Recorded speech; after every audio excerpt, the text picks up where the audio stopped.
രാജാക്കന്മാരുടെ 2-ാം പുസ്തകം 4-ാം അധ്യായം അതിൻ്റെ 9-ാമത്തെ വാക്യം.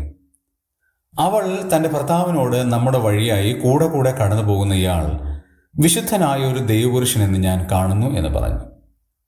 ഏലീശയെക്കുറിച്ച് ശൂനേം കാര്യത്തിൽ പറയുന്ന ഒരു വാചകമാണ് നമുക്കവിടെ വായിക്കാൻ കഴിയുന്നത്. ഏലീശ ആ ശൂനേം കാര്യത്തിയുടെ വീടിൻ്റെ പരിസരത്തൂടെ സാധാരണഗതിയിൽ പോകുക പതിവായിരുന്നു. അങ്ങനെ ഇരിക്കുമ്പോഴാണ് ഒരു ദിവസം അവൾ അവനെ ഭക്ഷണത്തിന് വരണമെന്ന് നിർബന്ധിക്കുകയാണ്.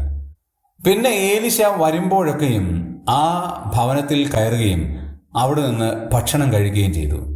ഇതിൻ്റെ ഫലമായി അവൾക്ക് ഒരു കാര്യം മനസ്സിലായി: ഇയാൾ വിശുദ്ധനാണ്.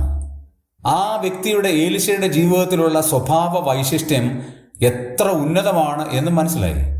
അദ്ദേഹം ഒരു വിശുദ്ധനാണ്. രണ്ടാമത് ആ സ്ത്രീക്ക് മനസ്സിലായി, അദ്ദേഹം ഒരു ദൈവപുരുഷനാണ്.